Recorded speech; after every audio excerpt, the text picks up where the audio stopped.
బంధువులారా, ఈరోజు గౌరవ శ్రీధర్ బాబు గారి నాయకత్వంలో ఇలా అద్భుతమైన కార్యక్రమానికి మన రాష్ట్ర ముఖ్యమంత్రి మన అందరి ప్రియతమ నాయకులు రేవంత్ అన్న గారు, రేవంత్ రెడ్డి గారు మరి ఈరోజు రైతు భరోసా కార్యక్రమాన్ని ఇక్కడ మీ అందరి సమక్షంలో ప్రారంభించుకోవడం మరి మన అందరం నేను చాలా అదృష్టంగా భావిస్తా ఉన్నా. ఎన్నికల ముందు చాలాసార్లు పల్లెలకు వెళ్ళినప్పుడు రైతులను కలిసినప్పుడు గత ప్రభుత్వంలో రైతులు పడుతున్న బాధ, నీళ్లు లేక విలవిలలాడుతున్న వారిని చూసినాం. రైతులు పండించిన పంటను మట్టని, దూరని, దుబ్బని, తాళని ఒక్క గింజ కూడా కొరకుంటా కింటారుకు 30-40 కిలో 11-12 కిలోలు కోస్తూ రైతు కంట నీరు వస్తా ఉంటే ఆనందపడ్డ నాయకులను చూసినాం.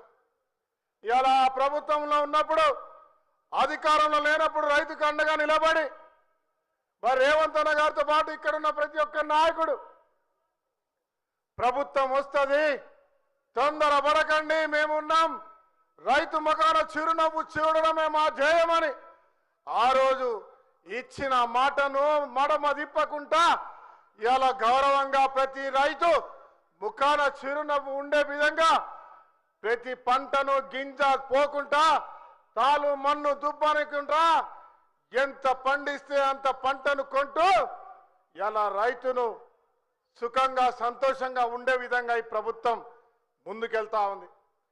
రైతు రుణమాఫీ 2 లక్షలు ఒకేసారి భారతదేశంలో ఏ రాష్ట్రం చేయని విధంగా ఇలా ప్రపంచానికి ఆదర్శంగా ఇలా రైతు రుణమాఫీ చేసి 21,000 కోట్లు మాఫీ చేసి చరిత్రలో రైతును సంతోషంగా పెట్టే కార్యక్రమం చేసిందంటే ఇలా రేవంత్ రెడ్డి గారి ప్రభుత్వం మన ప్రభుత్వం అని అలా ఒక్కసారి గర్వంగా ప్రతి ఒక్కరం కూడా రేవంత్ రెడ్డి గారికి ధన్యవాదాలు చెప్తా ఉన్నారు. ఇవాళ అంతేకాకుండా సన్నాలు పండించడానికి సన్నాలకు బోనస్ ఇస్తూ రైతుకు ఏ అవసరం ఉన్నా ఎలాంటి కష్టం రాకుండా 3 పంటలకు 2 పంటలకు నీళ్ళు ఇస్తూ అదనంగా కూడా నీళ్ళు ఇచ్చే కార్యక్రమం చేస్తూ ఈ రాష్ట్రాన్ని సస్యశ్యామలం చేస్తూ రైతు లేనిదే రాజ్యం లేదు అనే ఒక నినాదాన్ని బలపరుస్తూ ముందుకు పోతున్నటువంటి ఒక ప్రభుత్వం ఈ ప్రభుత్వం అనే విషయాన్ని అలా గర్వంగా తెలియజేస్తా ఉన్నా. అంతేకాకుండా రైతు భరోసా అందరూ కూడా రకరకాల వేధింపులకు గురిస్తూ అనేక మాటలంటూ గత ప్రభుత్వంలో చాతగాని దద్దమ్మలు రైతులు మోసం చేసిన వాళ్ళు ఇవాళ సిగ్గుపడే విధంగా ప్రతి రైతుకు ఇచ్చిన మాట ప్రకారంగా మళ్ళీ విడత ఈరోజు ఇక్కడ ప్రారంభం చేసుకోవడం మరి అలా సుమారుగా వేలాది మంది 1,00,000కు పైగా జనాలు ఈరోజు నేను రామగుండం పెద్దపల్లి నుంచి వస్తా ఉంటే వేల సంఖ్యలో బస్సుల్లో, కార్లలో, ఆటోలలో, రకరకాల వెహికల్లలో ఆడ ఇక్కడికి చేరడానికి ప్రయత్నాలు చేస్తా ఉన్నారు. రేవంత్ రెడ్డి గారికి ధన్యవాదాలు చెప్పాలని, రేవంత్ రెడ్డి గారు చేస్తున్న ప్రభుత్వ సంక్షేమాలు ఈరోజు దేశంలో ఎక్కడ లేని విధంగా ఈ రాష్ట్రంలో జరుగుతున్న తీరుకు ఇవాళ ధన్యవాదాలు చెప్పడానికి వస్తున్న జనాలను చూస్తే చాలా సంతోషం అనిపించింది. ఇలా నిజంగా నా నియోజకవర్గ పక్షాన, పెద్దపల్లి జిల్లా పక్షాన రేవంత్ అన్న గారికి మనస్ఫూర్తిగా ధన్యవాదాలు చెప్తా ఉన్నా. ఇవాళ మహిళలందరికీ ఆర్టీసీ బస్సులో వచ్చే ఉచిత ప్రయాణం ఇవాళ ఎక్కడ చూసినా, ఏ పల్లె చూసినా, ఏ వాడ చూసినా మా ప్రాంతంలో సుమారు 3 కోట్ల మంది ఇవాళ ఆర్టీసీలో ప్రయాణం చేసిన విషయం అంటే ఆశ్చర్యం అనిపించింది. నిన్న ఒక బస్సులో కరీంనగర్కి వెళ్ళి చూసేద్దాం మహిళలు ఏ రకంగా సంతోషపడుతున్నారంటే వారి మధ్యలో కూర్చొని ప్రయాణం చేసినప్పుడు మా రేవంత్ అన్న ఉన్నాడు, మాకేమి భయము అని చెప్పి ఈరోజు మహిళలందరూ ప్రయాణం చేస్తూ ఉన్నారు. చిన్న చిన్న వ్యాపారాలు చేసుకున్న వారు మహిళలు ధైర్యంగా వెళ్ళి వస్తూ ఉన్నారు. చదువుకున్న విద్యార్థులు ఇక్కడ నుంచి కరీంనగర్ వరకు వెళ్ళి వస్తూ ఉన్నారు.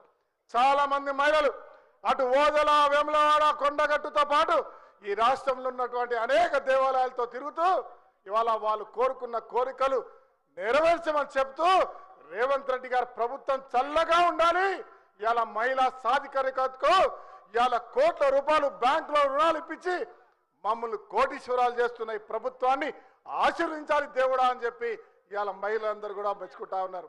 1,00,000 మందికి ఇవాళ చదువుకున్న వారికి ఉద్యోగాలు ఇప్పించి ఎప్పుడు లేని 10 సంవత్సరాలతో ఉద్యోగాలు రాకుండా వయసు మీరిపోయి ఆత్మహత్యలు చేసుకున్న చరిత్ర చూసినాం. ఇవాళ 1,00,000 మందికి సుమారుగా ప్రభుత్వ ఉద్యోగాలు ఇచ్చి ప్రైవేటు రంగ సంస్థల్లో ఉద్యోగాలు ఇచ్చి ఈ రాష్ట్రంలో యువత పట్ల మేము ఉన్నామని చెప్పి ఇలా రేవంత్ రెడ్డి గారు చెప్పడం మనం అందరం గర్వపడాల్సిన అవసరం ఉంది. ప్రభుత్వ స్కూళ్లను ఇవాళ ఇంటిగ్రేటెడ్ స్కూళ్లు 200 కోట్లతో ఒక్కొక్క ప్రాంతాల్లో నిర్వహించి పేదవారికి అన్ని రకాల ఉచిత విద్యను నేర్పించి ఈ రాష్ట్రాన్ని భారతదేశంలో అగ్రగామిగా నిలిపించడానికి చదువు ఉంటేనే అన్ని రకాల సాధ్యమైన ఒక నినాదంతో ముందుకు పోతున్న తీరు ఇవాళ రేవంత్ రెడ్డి గారి యొక్క ఆలోచన.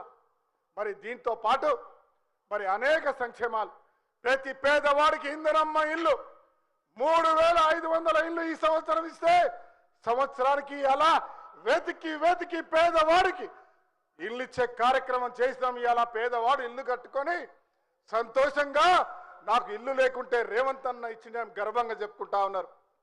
ఇవాళ భారతదేశాన్ని కాపాడాలని, ఇవాళ రాష్ట్రంలో సంక్షేమాలే కాకుండా భారతదేశాన్ని కాపాడాలి. భారతదేశంలో 12 ఏళ్లుగా నిరంకుశ పాలన జరుగుతూ ఉంది. దక్షిణ భారతదేశానికి అన్యాయం జరుగుతూ ఉంది.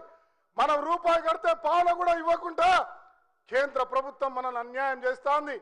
రేపు ఇలా మహిళా బిల్లు పేరుతో దేశాన్ని వక్కలు చేసే కార్యక్రమానికి ఇలా మోడీ ప్రభుత్వం ఇవాళ నిర్ణయం తీసుకుంటే ఆ నిర్ణయానికి భారతదేశంలో ఉన్న స్వతంత్రం గురించి పోరాడే వాళ్ళు, దేశం గురించి ఆలోచించే వాళ్ళందరినీ ఒక్కటి చేసి రేవంత్ రెడ్డి గారి నిర్ణయాన్ని దేశ ప్రజలకు తెలియజేసి ఇలా దక్షిణ భారతదేశానికి అన్యాయం జరగద్దు, ఇవాళ దక్షిణ భారతదేశానికి న్యాయం జరగాలి, మహిళా బిల్లు తేవాలి.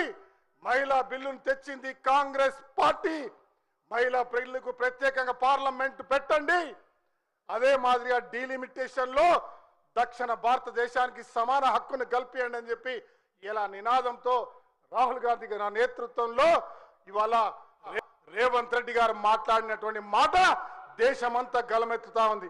ఇవాళ ఆ రోజు కాంగ్రెస్ పార్టీ క్విట్ ఇండియా అని చెప్పి బ్రిటిష్ వాళ్ళని తరిమేస్తే ఇవాళ స్ప్లిట్ ఇండియా అని చెప్పి మాట్లాడుతున్న బీజేపీకి జవాబు చెప్పే నాయకత్వాన్ని తీసుకున్న రేవంత్ రెడ్డి గారికి తెలంగాణ ప్రజల పక్షాన ధన్యవాదాలు తెలియజేస్తూ, అదే మాదిరిగా ముఖ్యమంత్రి గారికి పెద్దపల్లి జిల్లాను రేసింగ్ రాష్ట్రంగా తెలంగాణ అవుతా ఉంటే రామగుండం పెద్దపల్లి మంతని కూడా అగ్రస్థాయిలో పెట్టే విధంగా ప్రణాళికతో ముందుకు రావాలని, మాకు నిధులు కేటాయించాలని వారికి ప్రత్యేకంగా ఇప్పటివరకు చేస్తున్న అభివృద్ధికి ప్రత్యేక ధన్యవాదాలు తెలియజేస్తూ నాకు ఈ అవకాశం కల్పించిన పెద్దలకు ధన్యవాదాలు. Thank you.